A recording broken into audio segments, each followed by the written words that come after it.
율법과 복음입니다. 복음과 율법, 굉장히 중요한 주제이고 우리가 신앙생활을 하면서 굉장히 많이 들어본 주제이기도 하죠. 여러분, 율법과 복음하면 어떤 느낌이 드십니까? 율법과 복음하면 어떤 느낌이 드시나요? 어제 설교 준비를 하면서 어느샌가 모르게 제 인생의 동반자가 된 우리 챗 GPT에게 율법과 복음하면 어떤 느낌이 들어 하고 물어보았습니다. 챗 GPT가 이렇게 대답을 했습니다. 여러분 잘 들어보십시오. 율법과 복음을 함께 생각하면 두 가지 개념이 서로 다른 면을 보여주지만 동시에 중요한 관계를 맺고 있다는 느낌이 듭니다. 똑똑하죠? 네, 굉장히 똑똑하죠? 여러분 챗 GPT 잘 사용하십시오. 네, 서로 다르지만 중요한 관계를 맺고 있다라는 거, 중요한 대답을 해줬습니다. 사실요, 율법은 규칙과 규정을 통해서 우리가 올바르게 삶을 살아갈 수 있도록 이끌어주는 굉장히 중요한 역할을 합니다. 우리가 이따 갈라디아서 말씀을 통해서도 살펴보겠지만 우리의 삶 가운데 크리스천으로서 어떻게 살아가야 할 건지 101, 굉장히 중요한 기본적인 것들을 우리에게 알려주죠. 그래서 바울은 율법을 몽학선생, 초등교사와 같다라고 이야기를 하죠. 우리가 초등학교에 가면 무엇을 배웁니까? 사회의 질서가 무엇이고 어떻게 하면 시민답게 살아갈 수 있을지를 배우는 게 바로 초등학교에서 가르쳐주는 가르침이죠. 율법이 그와 같은 역할을 한다라고 합니다. 근데 반면 복음은요, 율법을 충족시킬 수 없는 우리에게 구원과 희망을 주는 굉장히 중요한 메시지라고 합니다. 사실 태초부터 하나님께서 명령하신 율법을 인간의 능력으로는 지킬 수가 없어요. 인간의 능력으로는 지킬 수가 없는데, 그런데 복음이 그 지킬 수 없는 인간에게 괜찮아, 하나님의 은혜로 말미암아 너희는 구원을 받을 수 있는 사랑스러운 존재야 라고 우리에게 희망을 주는 메시지가 된다라는 것이죠. 우리가 지난 2주간 살펴봤듯이 이 복음은 태초부터 시작된, 태초 이전부터 우리 목사님께서 선포하셨죠. 원시복음부터 시작되어서 우리에게 은혜로 베풀어 주시는 하나님의 일하심. 그래서 지난주 설교 제목이 무엇이었습니까? 복음? 네, 여러분 괜찮습니다. 네, 여러분 전혀 주눅들지 마십시오. 복음, 하나님이 하신 일. 그래서 복음은 전적으로 하나님께서 우리에게 베풀어 주신 은혜이고 하나님께서 하신 일이라는 것이죠. 따라서 우리는 율법과 복음을 동시에 생각해 볼 때에 어떻게 하면 크리스천으로서 삶을 살아갈 수 있을까? 신앙의 균형을 잡을 수 있습니다. 율법이 우리에게 가이드라인을 제시해주고 그 가이드라인을 따라 살아갈 때에 하나님의 은혜가 없이는 우리가 살아갈 수 없구나라는 율법이 주는 역할과 그리고 복음이 주는 은혜, 이걸 통해서 크리스천의 삶은 이렇게 살아가는구나라고 우리가 깨달을 수 있게 되는 거죠. 사실 율법과 복음에 대한 관계를 설명하면 이게 다예요. 율법은 우리에게 가장 기본적인 크리스천으로서의 삶을 살아갈 수 있도록 가이드라인을 제시해주는 역할을 하는 것이고, 복음은 우리가 율법을 충족시킬 수 없지만 하나님의 은혜로 말미암아 우리가 하나님의 자녀가 될 수 있다는 구원의 메시지를 우리에게 선포해 주는 것, 놀라운 메시지, 희망의 메시지, 이것이 율법과 복음의 관계입니다. 그런데 오늘 저는 이런 율법과 복음에 대한 기본적인 내용보다는요, 율법을 어떻게 이해해야 할까? 또 율법을 하나님께서 주신 이유는 무엇이고 우리의 삶에 어떻게 율법을 적용해야 할 것인가? 좀 더 실제적이고 구체적인 내용을 여러분들과 함께 좀 살펴보려고 합니다. 여러분 기대되시나요? 네. 여기만 기대가 되시는 것 같아요. 제가 이쪽에 안 들려서 이쪽에 아멘 소리를 못 듣는 걸까요? 오늘 우리가 첫 번째 읽은 책은 출애굽기입니다. 출애굽기 20장. 출애굽기 20장은요, 공동체를 위해서 아주 체계적이고 구체적인 규범과 율법을 제시한 중요한 책입니다. 이스라엘 백성들이 이집트로부터 출애굽을 하죠. 그리고 출애굽을 한 이후에 광야의 삶을 살아갑니다. 어마어마한 규모의 인구가 삶을 살아갈 때에 그들의 삶을 유지시켜줄 질서가 필요했어요. 그래서 가장 기본적인 질서를 하나님께서 십계명이란 이름을 통해서 이스라엘 백성들에게 주시는 굉장히 중요한 장면이 기록되어져 있는 그 말씀입니다. 그런데 놀라운 사실은요, 여러분, 하나님께서 십계명을 이스라엘 백성들에게 주시기 전에 1절, 2절 말씀을 통해서 하나님이 누구인가를 이스라엘 백성들에게 먼저 말씀하시는 거예요. 우리 출애굽기 20장 1절, 2절 말씀 다시 한번 같이 읽어보겠습니다. 출애굽기 20장 1절, 2절 말씀입니다. 시작.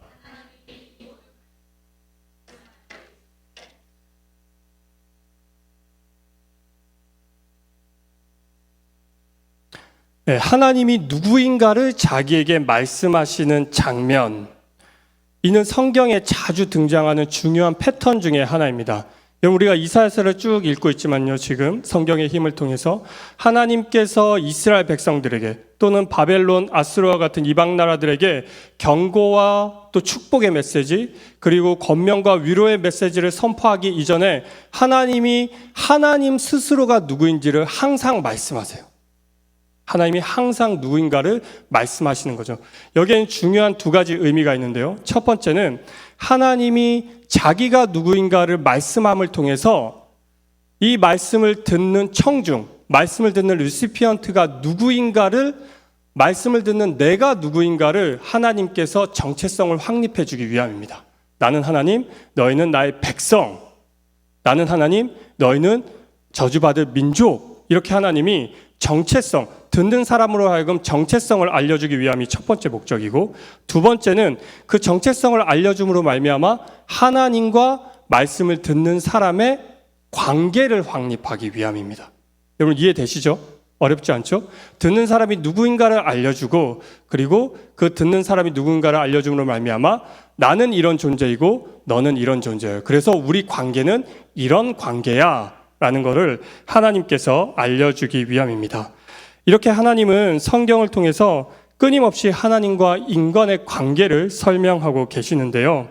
그런 측면에서 성경은 하나님과 인간의 관계를 다양하게 설명하고 있고, 이렇게 다양하게 설명하고 있는 하나님과 인간의 관계를 살펴보아야 하는 이유는 오늘 우리가 깨달을 첫 번째 영적 교훈과 연결되기 때문입니다. 우리 첫 번째 영적 교훈 함께 읽어보도록 하겠습니다. 시작. 율법을 이해하는 첫걸음입니다. 성경은 인간과 하나님의 관계를 다양한 메타포를 통해서 설명을 하고 있는데요. 여러분 혹시 성경을 보실 때에, 또 성경의 내용을 기억해 보실 때에 하나님과 인간의 관계를 설명하고 있는 장면 혹은 관계에 대한 단어들이 생각나는 거 있으세요? 창세기를 먼저 한번 살펴봅시다. 창세기 1장에 기록되어 있는 하나님과 인간의 관계 어떻게 설명하고 있습니까? 하나님은 창조주, 그리고 인간은 피조물. 우리가 잘 알고 있는 창세기 1장 27절 말씀은 어떻게 기록하고 있습니까? 우리 함께 읽어보도록 하겠습니다. 시작.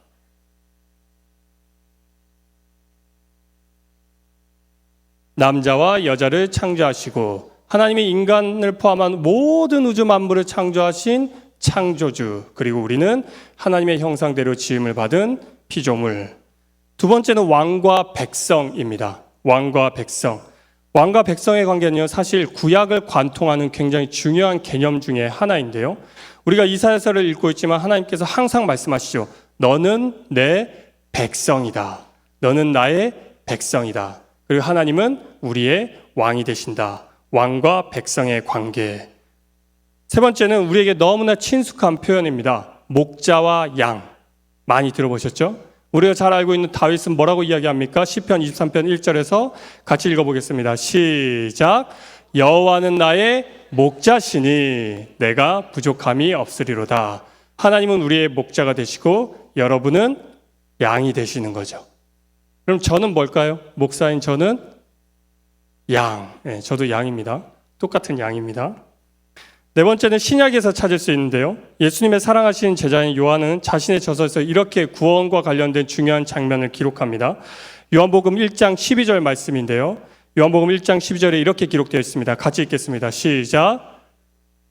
곧 그 이름을 믿는 자들에게는 하나님의 자녀가 되는 권세를 주셨으니, 우리가 하나님의 자녀가 된 거예요. 그렇죠?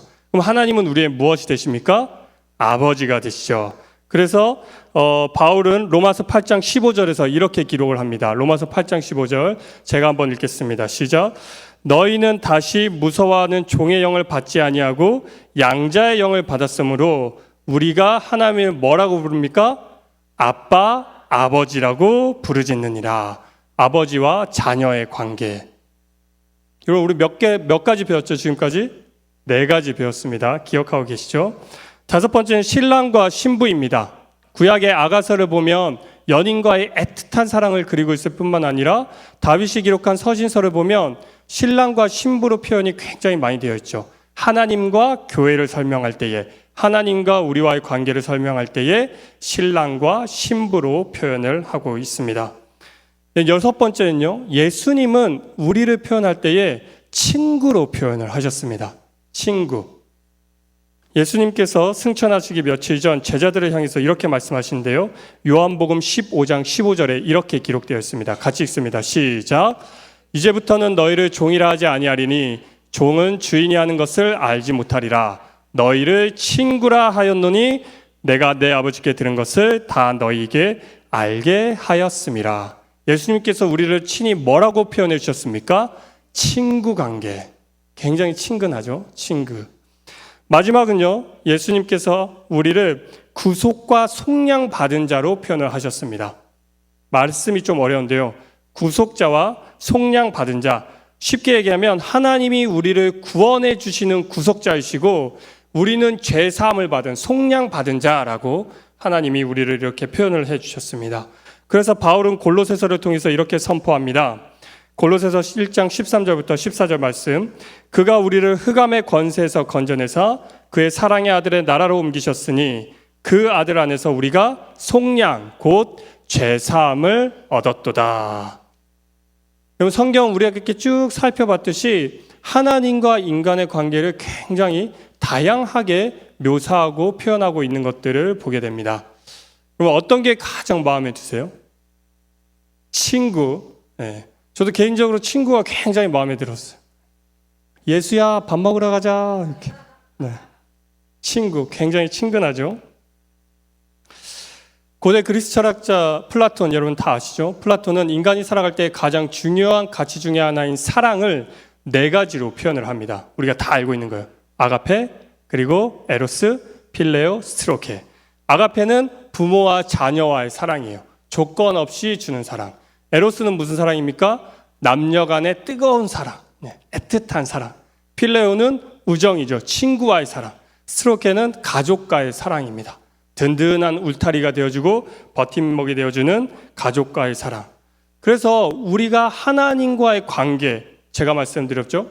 창조주와 피조물, 그리고 목자와 양, 왕과 백성, 또 뭐가 있었죠? 친구, 그리고 또 뭐가 있었죠? 아버지와 자녀, 구속받은 자, 속량받은 자. 하나 뭐였죠?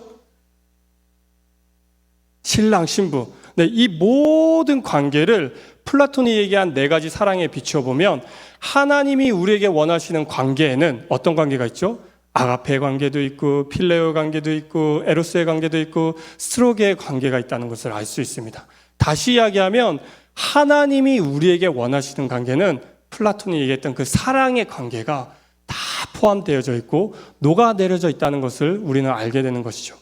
그래서 예수님의 사랑하셨던 제자인 사도 요한은 그의 저서 요한일서 4장 16절에서 하나님에 대해서 이렇게 정의를 합니다. 뭐라고 정의합니까? 하나님은 사랑이시니라. 여러분 이해되시죠? 왜 하나님이 사랑이신지 이제 이해가 되시죠? 하나님은 사랑이시니라. 그런데 성경은 안타깝게도 하나님과 사랑의 관계가 되는 인간을 긍정적으로 묘사하고 있지는 않습니다. 우리가 잘 알고 있듯이 창조주와 피조물의 관계에서 우리는 하나님의 형상대로 지음을 받은 특별한 피조물인데 창조주 대신 하나님께서 명령하신 말씀에 불순종하는 좀 더 특별한 피조물이 되고 맙니다. 왕과 백성의 관계에서는 어떻습니까? 우리가 잘 알고 있듯이 이사야서를 쭉 읽고 있지만 하나님의 왕되심을 우리가 인정하지 아니하고 그 말씀을 거역하고 벌받고 또 돌아와요. 그리고 어떻게 하죠? 또 거역하고 또 돌아오고. 그래서 하나님의 마음을 너무나 아프게 하는 어리석은 백성이 됩니다. 목자와 양의 관계에서는 어떻습니까? 울타리에서 빠져나와서 목자의 마음 한켠을 항상 아프게 하고 찾아다니게 만드는 잃어버린 양이 우리가 되는가 하면 아버지와 자녀의 관계에서는 아버지의 재산을 다 탕진하고 빈손 털털 아버지께로 돌아오는 탕자의 뿐만 아니라 그 탕자를 맞이하는 아버지의 마음을 헤아리지 못하는 큰 아들과 같은, 아버지의 마음을 헤아리지 못하는 어리석은 아들이 됩니다.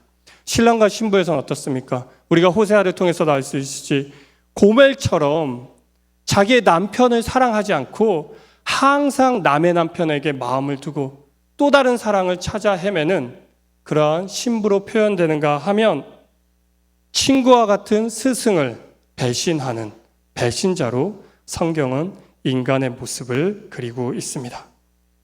그래서 사랑의 본체이신 하나님, 하나님은 사랑이시니라. 사랑의 본체이신 하나님은 인간과 사랑의 관계를 회복하기 위해서 놀라운 일을 어떻게 행하셨습니까? 요한복음 3장 16절. 우리 다 같이 한번 암송해 봅시다. 시작.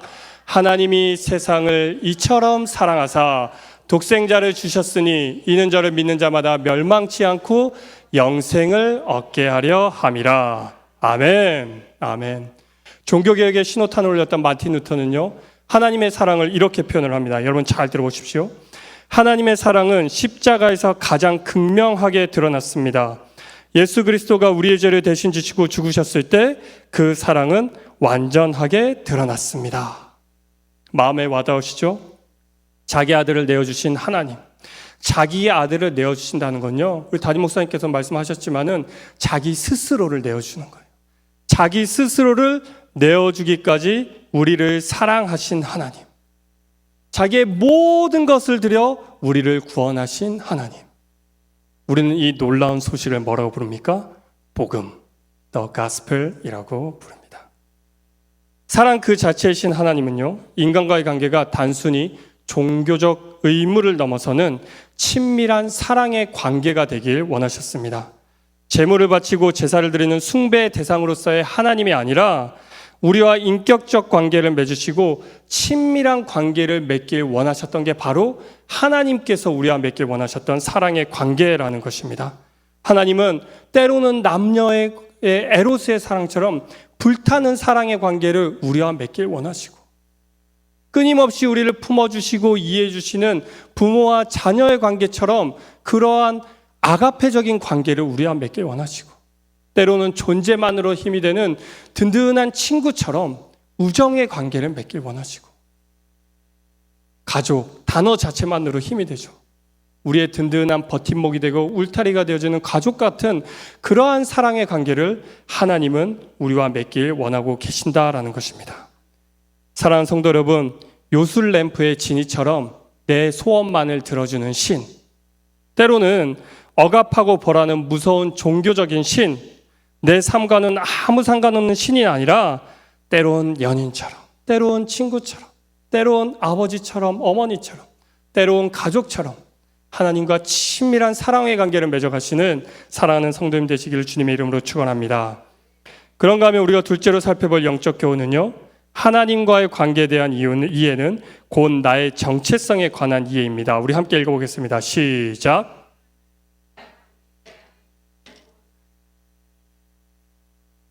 우리가 출애굽기 말씀을 살펴봤죠. 이제는 갈라디아서 말씀을 살펴볼 텐데요. 우리 갈라디아서 3장 23절, 24절, 29절 앞에 있는 파워포인트를 참고하시고 함께 읽어보도록 하겠습니다. 시작.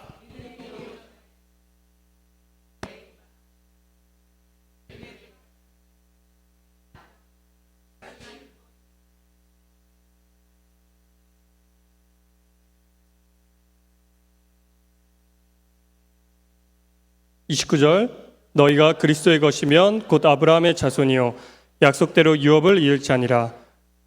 쉬운 성경은요, 오늘 우리가 읽은 본문을 좀 더 쉽게 설명하고 있는데 여러분 제가 읽어볼 테니까 잘 들어보십시오. 이런 믿음이 오기 전까지 우리는 율법에 의해 감시를 받는 죄인들로서 장차 올 믿음이 나타날 때까지 죄의 감옥에 줄곧 갇혀 있어야 했습니다. 그래서 결과적으로 율법은 믿음의 주체이신 그리스도께서 오실 때까지 우리를 그분께로 인도하는 가정교사의 역할을 하였습니다. 그것은 우리로 하여금 율법으로가 아니라 오직 믿음으로 의롭다함을 인정받게 하기 위해서입니다.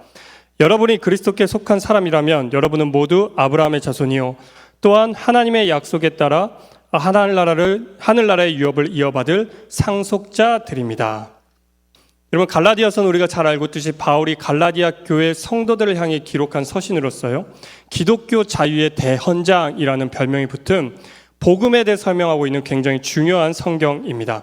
특별히 우리가 읽은 3장은요, 예수 그리스도를 믿음으로 말미암아 하나님의 은혜를 믿고 우리가 구원을 받고 율법으로부터 자유하게 된다는 율법과 복음의 관계에 대해서 설명하고 있는 굉장히 중요한 장입니다. 방금 우리가 23절을 읽었는데요. 23절 말씀을 보면 뭐라고 기록되어 있습니까? 믿음이 오기 전에 우리는 율법 아래 매인바 되었고 계시된 믿음의 때까지 갇혔다라고 기록되어 있죠. 그러니까 믿음이 오기 전까지 우리는 율법 아래 갇혀 있는 저주받은 존재였습니다.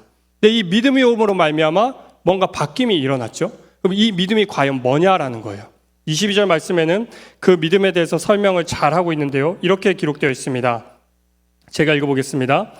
그러나 성경이 모든 것을 죄 아래 가두었으니 이는, 잘 들어보십시오, 예수 그리스도를 믿음으로 말미암는 약속을 믿는 자들에게 주려 함이라. 그러니까 23절, 믿음이 오기 전에, 예수 그리스도를 믿는 믿음이 오기 전에는 우리가 율법에 갇힌 자들이었다라는 거죠. 그래서 22절 말씀은 모든 것을 죄 아래 가두었다라고 표현을 하고 있는 것입니다. 이 세상에 어느 누구도 스스로 죄 문제에 빠져나갈 수 없도록 율법이 모든 사람을 죄 아래 가두었다라고 이야기하고 있는 것이죠. 그래서 이로 인해 이 세상에 어느 누구도 죄 없다고 표현할 수 없게 되는 거예요. 핑계치 못하는 것이죠. 그럼 율법 아래에 있는 죄인은요, 자유로울 수 없습니다. 억압당하고 수동적인 종의 삶을 살게 되는 것이죠. 하나님을 생각할 때도 두려울 수밖에 없어요. 무서울 수밖에 없는 것이죠. 율법을 지키지 않으면 벌을 받고 율법을 순종하지 않으면 저주를 받기 때문에 하나님이 공포의 대상이 되는 것입니다. 그런데 믿음이 온 후에는 어떠한 변화가 일어납니까? 우리가 읽은 25절, 26절 같이 한번 읽어보겠습니다.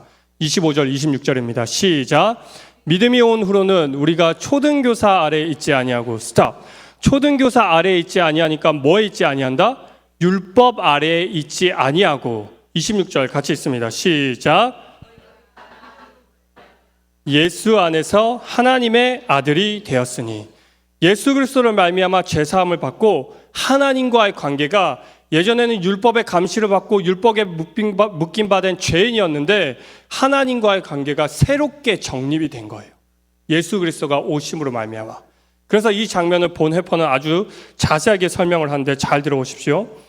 하나님은 인간을 사랑하시기 때문에 그분의 아들 예수를 보내셔서 우리가 죄로부터 구속받고 그분과 올바른 관계를 맺을 수 있도록 하셨습니다.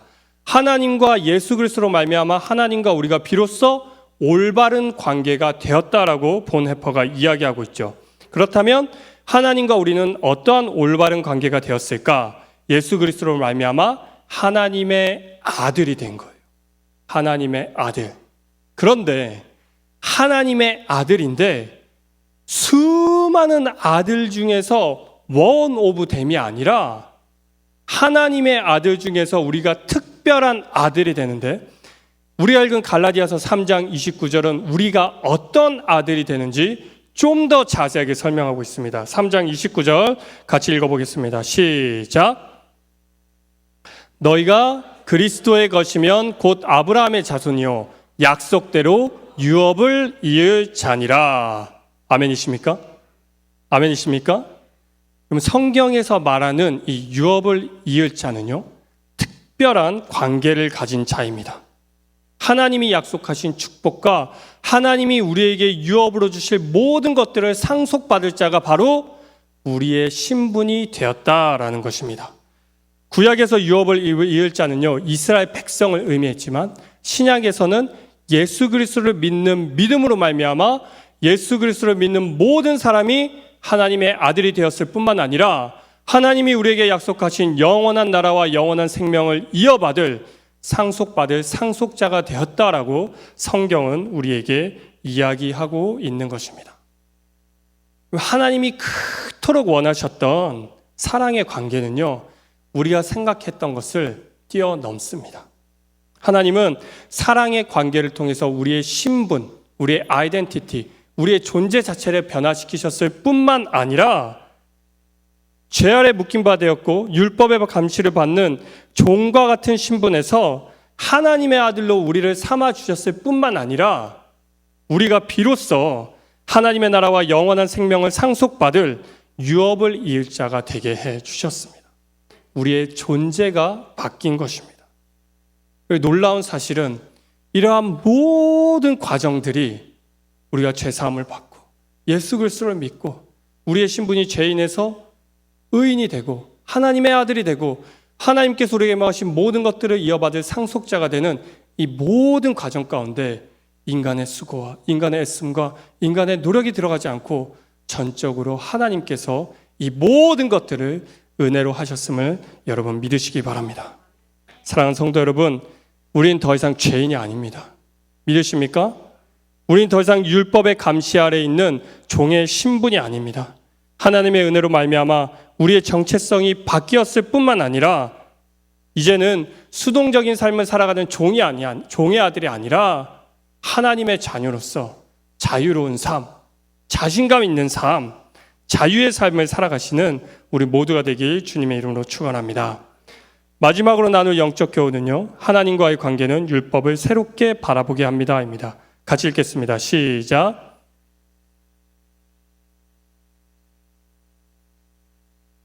우리 출애굽기 말씀을 통해서 하나님이 우리와 사랑의 관계를 맺길 원하시는구나라는 걸 알게 되었습니다. 그리고 갈라디아서 말씀을 통해서 예수 그리스도를 믿는 믿음으로 우리의 정체성이 어떻게 아들로 바뀌었는데 하나님의 나라를 유업으로 이어받을 상속자가 되었다라는 것을 알게 되었습니다. 이제는 우리의 신분이 바뀌기 때문에 눈치를 보면서 시키는 것만 하지 않습니다. 상속자는요, 책임감을 가지고 주체적으로 일을 합니다. 시키기 전에 시키지 않은 것까지 하는 것이 바로 상속자이죠. 우리는 이 지점에서 비로소 우리가 율법을 어떻게 바라보아야 하는지 인사이트를 얻을 수 있습니다. 그래서 지금이 진짜 배기인 거예요. 그러니까 어떻게 더 잘 들으셔야겠죠? 예수 그리스도를 믿기 이전에 우리가 죄인일 때는요, 우리는 율법의 지배를 받았습니다. 율법의 감시를 받는 죄인이었어요. 그런데 마치 이 종이 주인의 눈치를 보는 것처럼 주인이 무슨 명령을 하나 이걸 기다려야만 했고 주인이 시키는 것만 하는 것이 우리의 신분이었다라는 거예요. 그런데 예수 그리스도를 믿는 믿음으로 말미암아 우리의 신분이 바뀌었죠. 존재가 바뀌었죠. 우리의 아이덴티티가 어떻게 트랜스폼 되었습니다. 그래서 율법을 바라보는 관점도 율법을 대하는 자세도 비로소 바뀌게 되는 것이죠. 여러분 이해되십니까? 이젠 두려움에 떨며 율법을 지키지 않죠. 왜냐하면 율법을 명하신 하나님의 뜻과 율법을 우리에게 허락하신 그 마음을 우리가 이해하기 때문이에요. 여러분 왕자가 있습니다. 왕자는 어떻게 행동합니까? 왕자답게 행동하죠. 왜? 내가 왕자답게 행동을 해야 왕자의 신분을 얻는 게 아니라 이미 내 신분이 왕자이기 때문에 왕자답게 매너 있게 근엄하게 왕궁의 법도를 지키며 생활하고 행동하는 것입니다. 여러분 마찬가지죠.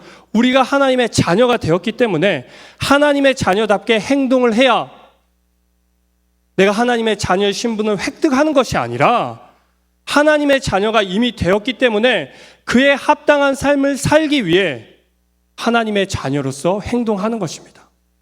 존재가 먼저예요. 내 존재가 먼저 바뀌고 난 다음에 행동이 따라오는 것이 행동을 통해서 내가 존재를 획득하는 것이 아니라는 것이죠. 여러분 이해되십니까? 우리가 신앙생활을 할 때에 주일 성수를 왜 해야 합니까? 하나님께 왜 11조를 드려야 합니까? 왜 성경 공부에 참여하고 성경의 힘에 참여해야 하는 것이죠?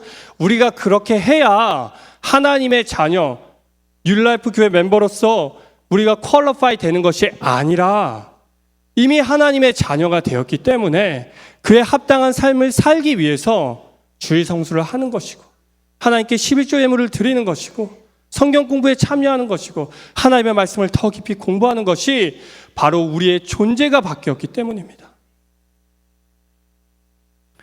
더 이상 때문에 우리는 율법을 두려워하지도 않고 율법을 무서워하지도 않습니다.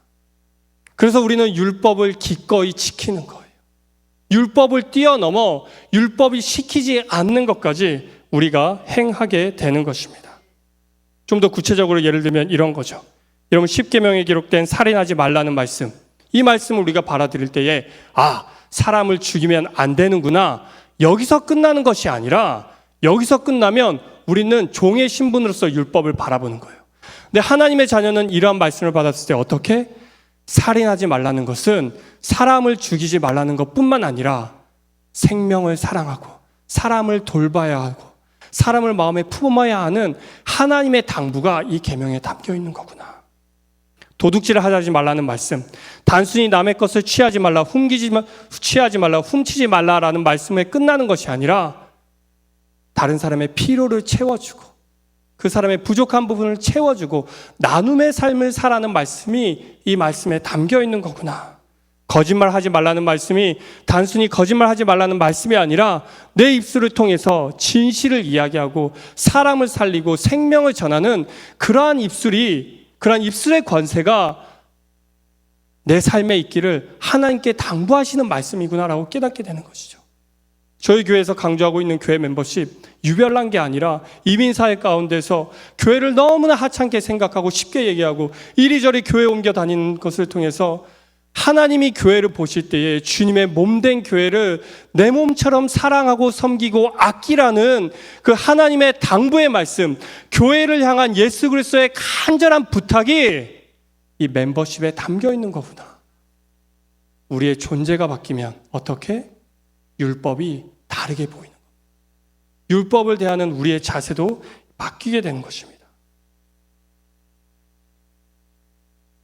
사랑하는 성도 여러분, 하나님과 사랑의 관계가 되니까 율법을 바라보는 우리의 관점도, 우리의 자세도 바뀌게 되는 것입니다.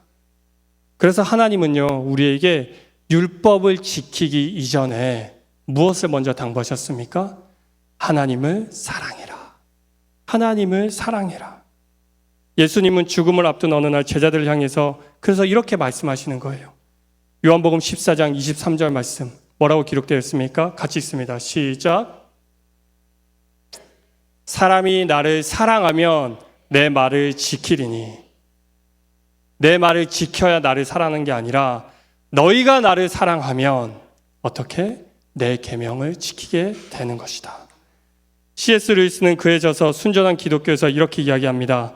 하나님은 우리가 그분의 사랑을 더 깊이 이해하고 그 사랑을 반영하는 삶을 살기를 원하십니다. 우리의 사랑은 그분의 사랑에 대한 반응입니다. 무슨 이야기죠? 우리가 하나님을 사랑하면 사랑할수록, 더 깊이 사랑하면 사랑할수록 그 사랑에 대한 표현이 우리의 삶 가운데 자연스럽게 드러나게 되는 거예요. 신앙생활은 단순히 구속을 받는 것이 아니라 하나님의 사랑에 더 깊이 빠져들어가는 과정입니다. 우리를 올가매는 것처럼 보이는 것들, 교회 가면 술, 담배 하지 마라, 11조 해라, 주일 성수해라, 이 모든 것들이 우리를 올가매는 구속이 아니라 하나님께 우리의 예물을 드림을 통해서 하나님, 내 삶에 필요한 것들을 채우셔서 감사합니다. 우리의 마음을 표현하는 하나님의 사랑을 더 깊이 이해하는 표현이 되는 거죠. 사귐이 되는 것이죠. 사랑하는 성도 여러분, 하나님을 사랑하면 우리가 애쓰지 않아도 우리는 율법에 순종하는 삶을 살게 됩니다. 하나님을 더 깊이 사랑하면 사랑할수록 우리의 삶은 성경의 계명을 지키는 것을 뛰어넘어 그 안에 담긴 하나님의 마음과 뜻을 헤아리게 될 것입니다. 그래서 우리는 율법을 지키기에 앞서 어떻게 해야 할까요? 하나님을 어떻게 해야 할까요? 오늘 말씀의 제목이죠. Just love. 사랑하면 됩니다. 하나님을 사랑하면 됩니다. 사랑하는 성도 여러분, 율법의 감시를 받는 종의 신분이 아니라 하나님의 나라와 영원한 생명을 이어받을 상속자로서 하나님을 더 깊이, 하나님을 더 많이 사랑하시는 사랑하는 성도님들 되시기를 주님의 이름으로 축원합니다. 말씀을 마무리하려고 합니다. 하나님을 사랑한다는 것은 그렇다면 여러분 무엇일까요? 하나님을 사랑한다는 것은 무엇일까? 우리가 율법의 기능도 알았고 복음의 능력도 알았고 하나님께서 우리와 친밀한 사랑의 관계를 원하신다는 것도 아는데 우리가 하나님을 사랑한다는 것은 무엇일까? 말씀을 준비하면서 이 결론 맺는 것이 참 어려웠어요. 제가 서론과 본론은 그 이전에 준비를 해놨는데 결론을 어떻게 맺어야 할지 고민이 많이 되더라고요. 그러면서 제 삶 속에 있었던 작은 사건 하나가 떠올랐습니다. 제가 갑작스런 중이염으로 어지러움과 또 난청으로 인해서 2, 3주 동안 정상적인 생활을 할 수가 없었습니다. 서 있을 수도 없었고 앉아 있는 것조차도 힘든 상황이었으니까요. 이렇게 힘들고 어려운 2, 3주 시간을 보내는 동안 저희 아내가 집에 꽃을 사오기 시작했어요. 꽃을 사와서 식탁에 꽂아두기 시작했습니다. 사실 저희가 재정적으로 넉넉지 않아서 발렌타인데이나 아내 생일이나 이런 특별한 날에만 이제 꽃을 샀는데 아내가 이제 꽃을 사서 꽂아놨길래 아내에게 이유를 물었어요. 자기야, 왜 꽃을 사왔어? 아내가 이렇게 대답하더라고요. 자기가 집에 있으면 힘드니까 이 꽃을 보면서 힘의 위로를 얻고, 힘의 위로가 아니죠. 마음의 위로를 얻고 힘을 얻으라고 이렇게 꽃을 사왔어 라고 대답을 하더라고요. 제가 아내에게 뭐라고 대답했을까요? 자기야 고마워, 사랑해, 이런 교과서적인 대답이 아니라 아니 자기가 꽃인데 왜 꽃을 사왔냐고, 이런 센스 만점의 대답을 해주었습니다. 아내가 출근을 하고 집에 아무도 없는, 아이들은 학교를 가고 집에 아무도 없는 상황에서 제가 이제 끼니를 때우려고 혼자 앉아서 밥을 먹으면서 꽃을 보게 되잖아요. 꽃을 보면서 그럼 마음이 어땠을까요? 참 행복했어요. 마음이 정말 행복했습니다. 이쁜 꽃을 봐서 행복하기도 하지만 힘들어하는 남편을 생각해서 어려운 재정 상황 가운데서 꽃을 사온 아내의 그 마음이 제 마음에 이제 느껴지니까 제 막 큰 위로가 되고 힘이 생기더라고요. 아내의 사랑의 마음이 느껴지니까 더 행복해지는 거죠. 우리의 삶을 돌아보면요, 우리가 이런 사랑의 표현을 참 많이 합니다. 힘들어하고 지쳐있는 친구를 위해서 때론 따뜻한 마음이 담긴 문자 메시지를 보내기도 하죠. 육신적으로 지친 지체를 위로하기 위해서 음식을 준비해서 우리는 나눠주기도 합니다. 마음이 너무나 힘들고 지친, 그래서 정상적인 생활을 할 수 없는 가정을 위해서 라이드를 우리가 대신해 주기도 하죠. 이렇게 표현되는 위로와 격려, 응원의 마음에는 상대방을 향한 사랑의 마음이 담겨 있습니다. 여러분, 하나님을 사랑한다는 것은요, 어려운 것이 아니라 우리의 일상에서 우리가 나누는 사랑의 표현을 하나님께 하는 거예요. 어떻게 하면 하나님께 힘이 되어 드릴 수 있을까? 어떻게 하면 하나님이 행복할 수 있을까? 어떻게 하면 주님의 몸된 교회를 우리가 섬길 수 있을까? 하나님을 향한 사랑의 표현이 우리의 삶 가운데 묻어날 때에 우리는 더 이상 율법을 지키는 책임감에 머무르지 않고 예수의 향기를 흩날리는 행복한 삶을 살게 될 것입니다. 하나님을 향한 사랑의 몸부림이 우리의 삶에 묻어날 때 우리는 율법의 감시를 뛰어넘는 예수의 향기를 내 주변에 흘려보내는 축복의 통로로서의 삶을 살아가게 될 것입니다. 사랑하는 성도 여러분, 이번 한 주 삶을 살아가실 때에 하나님을 더 많이, 더 깊이 사랑하시길 주님의 이름으로 축원합니다. 그래서 하나님을 사랑하되 이상적인 사랑에만 머무르지 않고 하나님을 향한 사랑의 표현이 구체적으로 삶 가운데 드러나서 하나님과의 사귐, 사랑의 친밀한 사귐을 통해 복음을 이 땅 가운데 흘려보내는 귀한 축복의 통로로서의 삶을 살아가시길 주님의 이름으로 축원합니다.